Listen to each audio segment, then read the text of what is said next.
Ayer el Consejo de Ministros aprobó un decreto de urgencia en el que se disponen de medidas extraordinarias que apuntan a cerrar esa brecha digital, ¿no?, en el país, sobre todo en la zona de la selva, para que se incremente el acceso a Internet. Esto en medio de la pandemia, con alumnos que se han visto excluidos del sistema de educación precisamente por falta de acceso a Internet, es sumamente vital.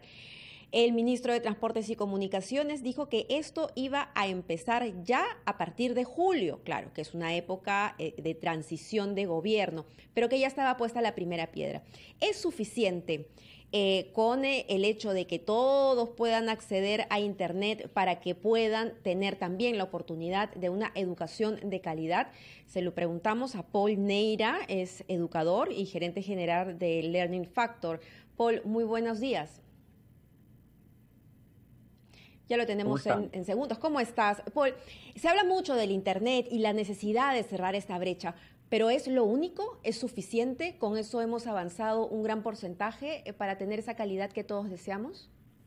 A ver, de hecho es un gran paso el asegurar por lo menos el nivel de conectividad, o sea, de que la conexión sea posible hacerse, pero de ahí entramos a un espacio, digamos, que está bien definido, además, y el gobierno, por ejemplo, la Secretaría de Gobierno Digital de la Presidencia del Consejo de Ministros lo sabe perfectamente, porque tiene un plan planteado para los próximos 10 años, que tiene que ver con asegurar el ecosistema. O sea, es decir, no solo basta con tener conectividad, hay que tener equipamiento, hay que tener capacidades embebidas en el sistema que permitan aprovechar de que esas dos condiciones anteriores, la conectividad y el equipamiento.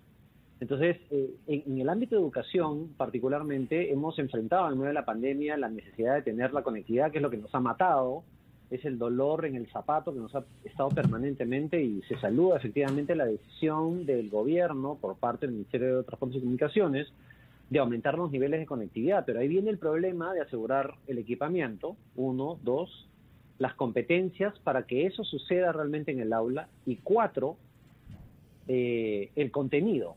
Muchas veces nos olvidamos del tema del contenido. ¿Y a qué me refiero con contenido? Me refiero con contenido educativo.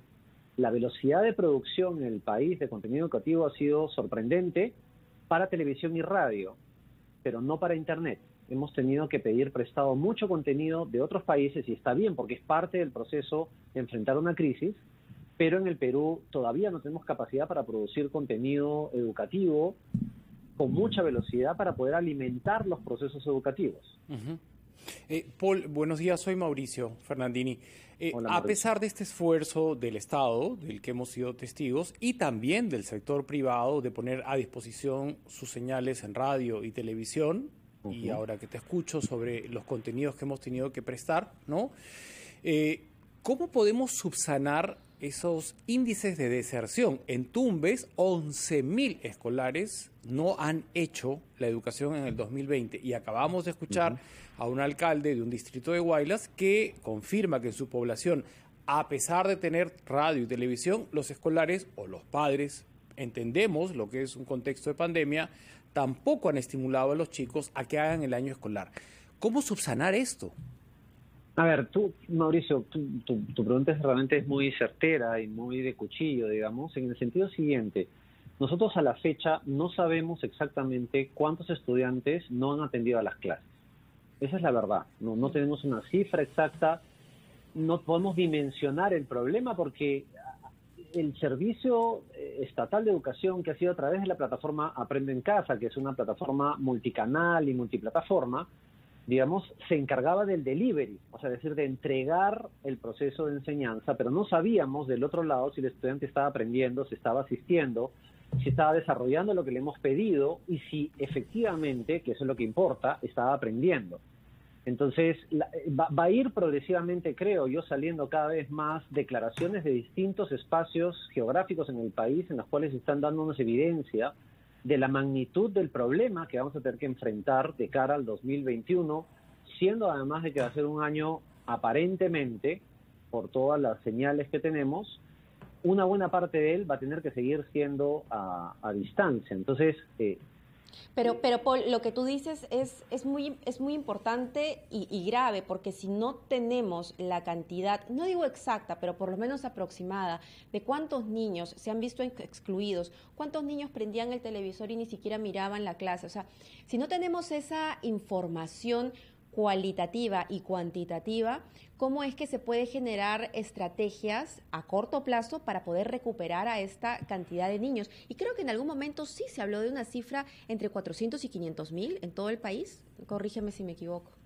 A ver, lo que nosotros tenemos, y eso fue, si mal no recuerdo, porque no he revisado la estadística, podría seguir estando al servicio de la página web.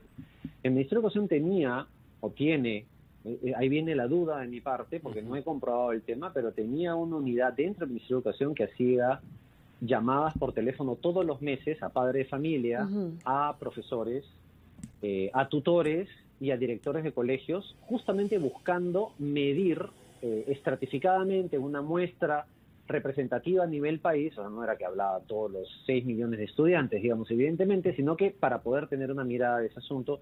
Y lo que teníamos era cifras bastante alentadoras en términos de atención a las clases, ya sea por internet, ya sea por radio o ya sea por televisión. Estaba alrededor de entre el 75 y 85, 88% declarado en esas encuestas que se hacían mes a mes respecto de la atención a la hora de clases dentro de televisión, radio o el acceso a internet. Eso nos da una primera mirada, pero si nos alineamos a esas cifras, que la última vez que yo lo he visto ha sido en septiembre del año pasado, igual había un 15 o 12% que se queda en el aire, y un 15 o 12% de 6 millones de estudiantes, estamos hablando de 800.000 estudiantes, o sea, que se están quedando en el aire. Pero el problema no es solamente quienes están fuera, sino es quienes estando en acceso del programa, no sabemos si están aprendiendo o no. Así es. Porque lo que hace el sistema, y es lo que tenemos a disposición ahorita, es ofrecer la enseñanza sin saber qué pasa al otro lado. Así es. Eso es el gran reto en realidad. Y claro, corregirlo en parte con el tema de la conectividad es importante. Esperemos de que esto coincida con la entrega de las tabletas para poder cubrir la necesidad, que el segundo factor que les mencionaba. Una cosa es la conectividad, otra cosa es el equipamiento. Pero ahí viene el problema de las competencias digitales de los docentes. En la educación convencional, presencial, un educador evalúa al alumno y desde el lenguaje corporal se está dando cuenta si ese niño atendió o tiene finalmente un universo complejo y lo va ayudando, porque presencialmente ustedes, los educadores, no solo evalúan un examen escrito y un examen oral, sino es que tienen un universo amplísimo, ¿no? Pero frente a un ordenador, ¿no? ¿Cómo un educador está realmente velando por el bienestar integral de ese niño? ¿Qué herramientas tienen para compensar eso que es evidentemente, ¿no?, está faltando en la formación de estos últimos meses en nuestra población escolar? Sí, Mauricio, mira, primera afirmación ante tu pregunta. La primera es que es irreemplazable en un proceso educativo el contacto, la relación, porque la educación se basa sobre eso. Entonces es una primera cosa que es imposible. Cualquier cosa que se diga al respecto y se niegue eso es realmente una locura. Lo que es importante sí mencionar es que existen mecanismos de diseño, de desarrollo de las clases que permiten mitigar esos efectos y abrir otros espacios de desarrollo de las relaciones con las personas. Por ejemplo, lo que no sucede en un salón de clases es que tú, cuando pides silencio para poder escuchar a un compañero, es medio difícil, digamos, sobre todo mientras más avanzas en la educación escolar, mientras que esto sí lo puedes hacer a través de medios virtuales, en la cual tú pides de que todo el mundo escuche. Imaginemos que estamos en 4 canales distintos, los que estamos en esta conversación, entonces yo pongo mute, digamos, a Mabel, y puedo hacer de que todo el mundo te escuche la intervención tuya, Mauricio. Eso ayuda y favorece un conjunto de elementos.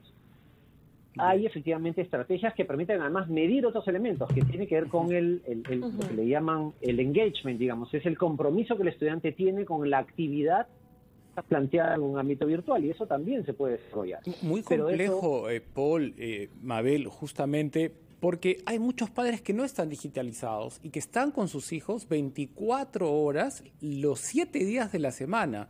Entonces es como reeducar a padres y alumnos, y en ese sentido yo te quería comprometer para dirigirnos ahora, los padres de familia, después de la experiencia vivida, ¿no?, de esta educación a distancia o por medios, de cómo sacar adelante lo mejor posible en otras tareas, la resiliencia, por ejemplo. O sea, ¿qué puede dejar de positivo tanta adversidad para padres e hijos? No sé, Mabel, si me permites comprometer a Paul para el siguiente bloque.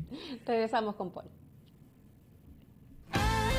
Mabel Huertas, Mauricio Fernandini, les agradecemos muchísimo su compañía en Encendidos y también la de Paul Neira, con quien estamos abordando el complejo tema de la educación dentro de la pandemia.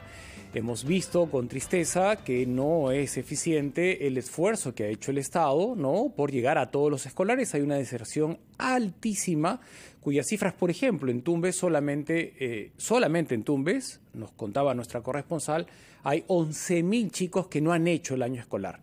Ahora, queríamos dirigirnos a los padres, y ahí te dejé pendiente la pregunta, ponernos en la piel de ellos y que la pandemia no sea condenatoria para sus hijos, que la usen como para crear, me imagino, personalidades más resilientes, con más coraje, con una visión más homogénea dentro de casa. ¿Qué pueden hacer los padres que están obviamente agobiados, sin ahorro, sin trabajo y con los chicos dentro de casa las 24 horas? Mauricio, la pregunta que planteas hay que enfrentarla desde distintos ángulos. El primero de ellos es desde el ángulo de la empatía. O sea, uno de los elementos fundamentales que tenemos que desarrollar los padres de familia con nuestros hijos es el tema de la empatía. Es abrir la posibilidad para comprenderlos en su lenguaje, para poder leer las señales que nos dan y poder ser, entre comillas, unos expertos de nuestros hijos. ¿En qué sentido? Porque ellos no necesariamente pueden poner en palabras la preocupación que vivimos nosotros, la experiencia que ellos ven del contexto, porque ellos se dan cuenta. Lo que pasa es que no lo pueden procesar. Y un conjunto de comportamientos que suceden en la casa, de miedo, de temor, de demorarse más para poder dormir, de que se pasan a la cama, de que no quieren soltar a los padres, que tienen miedo que se vayan. Yo tengo un hijo de 6 años y cuando iba a tocar la puerta para salir a mi casa, para hacer alguna cosa antes de la cuarentena en la que estamos, desde donde estaba me gritaba, papá, tu mascarilla. O sea, para él el nivel de hipersensibilidad que están desarrollando. Entonces, la primera cosa que tenemos que hacer, y ese es un ejercicio muy complejo por todos los elementos que estamos cargando los padres de familia, los adultos en la casa, que tiene que ver con la preocupación del trabajo, la búsqueda de trabajo, la búsqueda de un sostén, la situación de que familiares están comenzando a hacer, cada vez el cerco, digamos, de contagio se está acercando más a nosotros. Pero la primera cosa es la empatía, porque de lo contrario, cualquier otro mecanismo que pongamos en juego operativo para funcionar y generar contextos en la casa se va a quebrar. Un segundo elemento que yo recomendaría a los padres de familia tiene que ver con establecer rutinas, es decir, momentos específicos para poder revisar temas de juego, para poder ver televisión, para poder estar con los padres, para poder estar estudiando. Estamos en verano, digamos, eso es mucho más complicado, sobre todo ahora con la cuarentena, pero la idea es aprovechar esa hora para poder salir a espacios. No importa si sales a dar una vuelta de 2 o 3 manzanas caminando con tu hijo, eso, a pesar de que parezca absurdo, distiende profundamente la experiencia de tensión del estudiante, porque no puede ser de que nuestros hijos sigan cargando esa tensión y enfrenten el inicio escolar que viene con esa tensión adicional y además sabiendo que no van a poder ver a sus amigos. O sea, los chicos extrañan a sus amigos, a sus amigas. O sea, hay procesos que tienen que darse y hay que tratar de cubrir. Y un tercer elemento de recomendación, que es muy complejo enfrentar, tiene que ver con lo que tú decías de la resiliencia. Y yo le agregaría a la resiliencia también la comprensión de los mecanismos dentro de la familia. Esta cuestión de tener responsabilidades mínimas, dependiendo de los niveles de la edad que tengan nuestros hijos, de comprender, por ejemplo, las labores de los padres, de la madre, del tío, del primo, en la organización familiar en medio de la pandemia es fundamental. Por ejemplo, sacar la basura, cargar bolsas, limpiar, ordenar, que parecen cosas que uno diría, bueno, eso comparado con lo que está ganando en matemática o inglés o comunicación o historia en el colegio, no tiene comparación, y es que antes nosotros no teníamos la oportunidad de insuflar este conjunto de elementos para que nuestros hijos e hijas adquieran esa comprensión de la realidad, porque ya la tienen más difícil. Entonces, esta configuración de elementos de alguna manera tiene que ayudar a poner más orden en la casa y en funcionamiento. Y si me permites, Mauricio, Mabel, decir un par de cosas. La primera es respecto a la pelea, y lo sabemos, y lo ha dicho el ministro de Educación, que es que los docentes estén en esa línea en primera línea, además, para poder recibir las vacunas. ¿Por qué? Por dos razones, y hay un montón de evidencia. En la parte más dura, en Loreto, cuando estuvo asolando el COVID en la primera ola, solo en Loreto murieron 200 profesores, producto del contagio. ¿Por qué? Porque ellos fueron a entregar material educativo a sus estudiantes, fueron a tocarle la puerta a sus chicos desde villa, en Pequepeque o en cualquier medio de locomoción para poder entregar eso. Entonces, hay que ampliar el concepto de la primera línea para incluirlo en los docentes. Pues, pero además una segunda razón es que los docentes, el promedio de edad es 53 años. Entonces ellos están en edad de riesgo. Ya debería haber un padrón de cuáles son y qué cantidad son los profesores que están en edad de riesgo, tienen algún tipo de comorbilidad, y deberían ser ellos los llamados a estar en esta primera fase de vacunación. Totalmente de acuerdo contigo, Paul. Y la verdad es que... tema final, que tiene que ver con el tema de los niños con algún nivel de necesidad educativa especial, digamos, mal llamados con discapacidad, son necesidades educativas especiales. Los que tienen sordera, los que tienen visión limitada o ceguera, o la mezcla de las dos, los que tienen mudez, no han tenido un espacio en el medio de este proceso educativo profundamente disruptivo. Entonces ahí hay una agenda pendiente que tiene que ser tratada, porque ellos ya que tienen la escalera mucho más complicada que cualquiera de nosotros, con esta situación, literalmente la puerta se les puede estar cerrando en el desarrollo personal. Así es. Y esa es una cosa que tenemos que discutir, de verdad, porque de lo contrario vamos a desembrar, o sea, sacar de la siembra el poder darles mejores oportunidades de vida para estas personas que ya la tienen complicada. Y esa es una responsabilidad que tenemos también que ser muy conscientes. Hay muchas familias que se cargan en la espalda este proceso, y que ahora, con la situación que está sucediendo, es aún mucho más complejo. Tenemos que ver cómo poder darle sostén o contenedor a estas personas en términos socioemocionales, en términos de ayuda y de soporte, porque de lo contrario va a ser muy duro el camino de regreso para estas personas. Muchas gracias, Paul, por poner luz donde no la hay o donde no la ve quienes la deberían ver. Y muy valiosos tus consejos, por cierto, para todos los padres de familia, que espero que hayan anotado y que pongan en práctica pronto, porque creo que es importante lo de las rutinas, lo de tener más responsabilidad, y el hecho de que dentro de esa rutina también esté el poder compartir momentos de calidad con los hijos. Muchas gracias nuevamente.